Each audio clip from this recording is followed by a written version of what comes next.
Roman Britain. Why the Romans invaded Britain is not quite certain yet. However, two reasons have been suggested. First of all, it is said that Romans wanted to punish the Britons for helping the Gauls, now the French, fight against them, and also make sure they no longer do that. Another reason is that it was because of ambition, not only because Britain was very rich in raw materials and goods such as land, iron, lead, zinc, copper, silver and gold, but also because invading other countries and adding them to the empires was a way to become more popular and powerful. Last but not least, it is also said that Romans were interested in British agricultural productivity and the fairly complex forms of social organization of the southern tribes.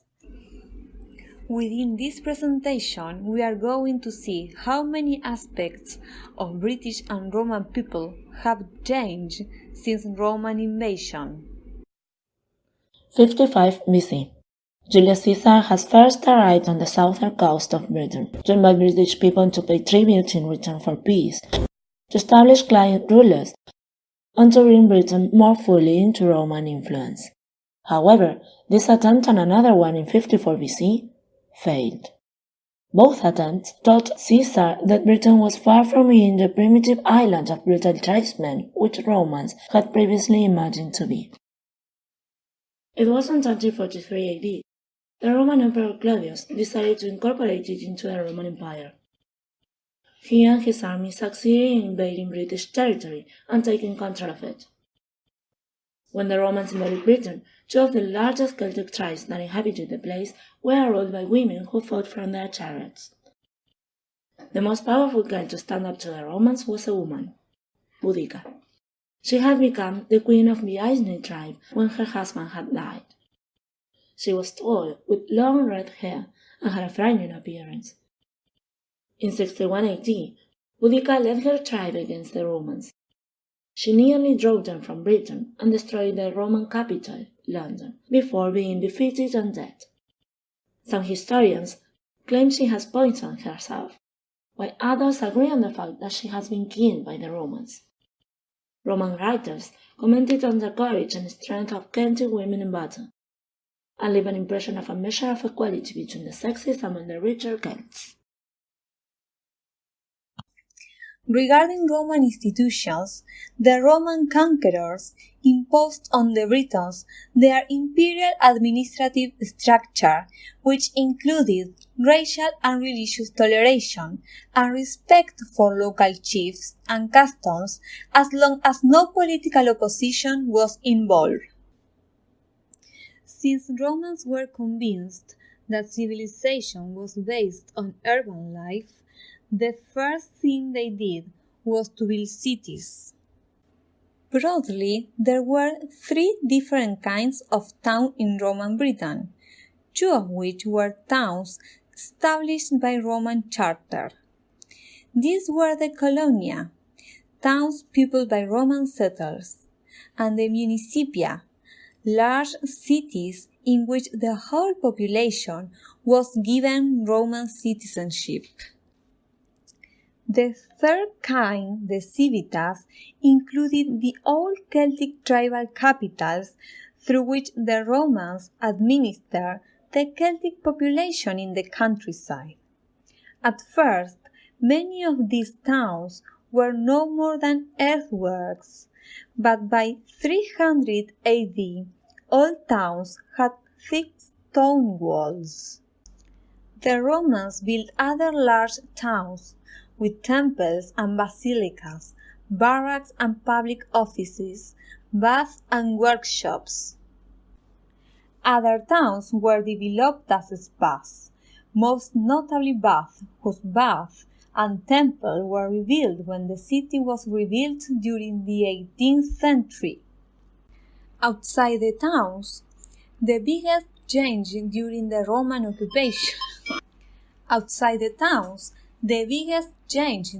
Roman occupation was the growth of large farms called the villas. These belonged to the richer Britons. Each villa had many workers. The villas were usually close to towns so that the crops could be sold easily. People who live in the villa still live in the same kind of round houses and villages which the Celts had been living in 400 years earlier when the Romans arrived. When it comes to Roman administration, it's important to take into account that the province of Britain was administered by Roman governors, whose duties included maintaining peace, collecting taxes, and providing justice. The story of Romanization, often in the past seen as the coming of civilization to Britain, can alternatively be seen as the military imposition of a new, fashionable culture of change, rather than necessary improvement or progress. When the Romans came to Britain, they brought their way of life with them. Over time, the people of Britain and the Romans mixed. The Britons began to live the Roman lifestyle, and the Romans took on local customs.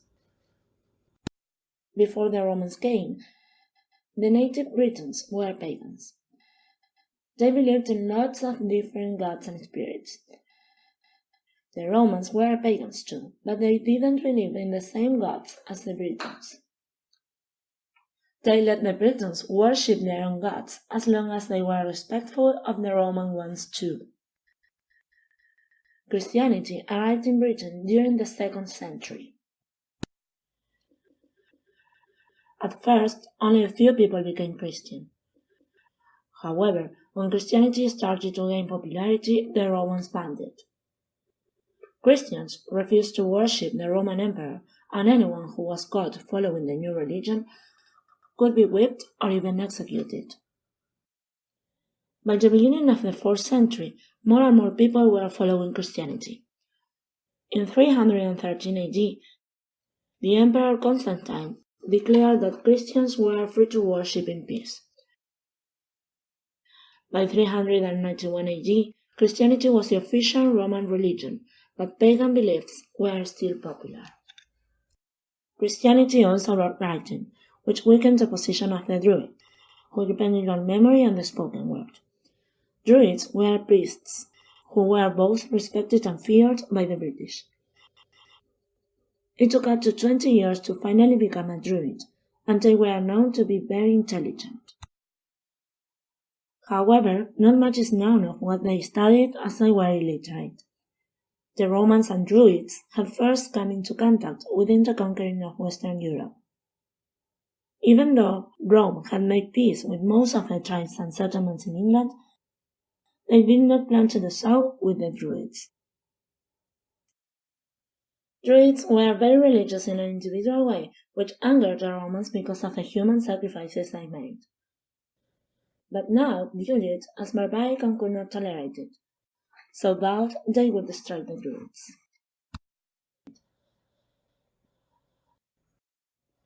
Another reason why the Romans did not tolerate the Druids is that they were seen as a uniting intertribal Celtic elite, capable of uniting the disparate and diverse social and national groupings into dangerous fighting forces. Needless to say, Romans were afraid of such a rebellion.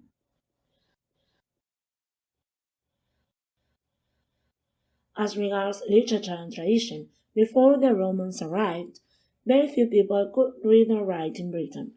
Instead, traditionally, information was usually passed from person to person orally. On the other hand, the Romans wrote down their history, their literature, and their laws. Their language was called Latin, and it wasn't a long time till some people in Britain started to use it too. However, it only really got on in the new Roman towns. Most people living in the countryside stuck to their old Celtic language. Finally, life for the rich and the poor in Roman Britain was very different, but they often enjoyed the same things. As regards lifestyles, Romans imposed many ways of living they had to the British people. However, the most remarkable one is the building and the use of the baths. Romans usually lived their lives in the daytime. They got up with the sun, and most people went to bed early. People didn't usually go out in the evening because the streets were not safe.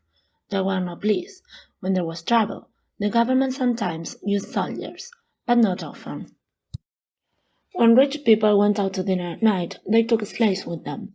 Poorer people did not give dinner parties. They usually met their friends at the baths in the afternoon, and then they went home. The Romans loved hot water. They built many baths in Britain. They used the bath for washing, but also they liked meeting their friends in there. The baths were very popular, and a lot of people visited them from all around Britannia, as there were many private baths in those days. In other words, Norman British people used the baths as places for entertainment. In addition to this, Romans used to wear togas, so that they imposed them to British people. Togas in Roman Britain seem to have been worn in the Roman fashion, like sandals or shoes of leather. However, nothing lasts forever. Romans began to leave Britain in 400 AD. Roman control of Britain came to an end as the empire began to collapse.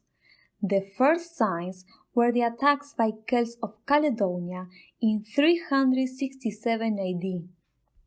The Roman legions found it more and more difficult to stop the raiders from crossing Hadrian's Wall. The same was happening on the European mainland as Germanic groups, Saxons and Franks began to raid the coast of Gaul.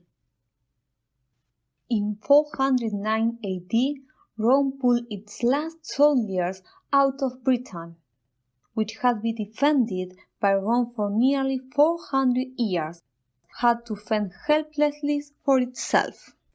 The Roman legions may have returned home to Italy, but they left a lasting legacy on the culture of Britain. They left about 20 large towns of about 5,000 inhabitants and almost 100 smaller ones. Many of these towns were at first army camps, and the Latin word for camp, castra, has remained part of many towns' names to this day, with the ending Chester, Caster, or Saster. For example, Gloucester, Leicester, Doncaster, Winchester, Chester, and Lancaster. These towns were built with stone as well as wood and had planned streets, markets, and shops. They also built large towns with temples and basilicas, barracks and public offices, amphitheaters, baths, and workshops. They built roads to connect these towns, which became the main roads of modern Britain. 6 of these Roman roads met in Londinium, a city which was also established by them, which later became London. Because of that, the city of London became the chief port of entry for commerce with the rest of the empire. Nowadays, you can also visit the Hadrian's Wall, which was planned by the Emperor Hadrian to keep out raiders from the north. But it also marked the borders between the two later countries, England and Scotland. Hadrian's Wall is a UNESCO World Heritage Site. The Romans also changed religion. They were indifferent to local religions unless this challenged the omnipotence of the emperor.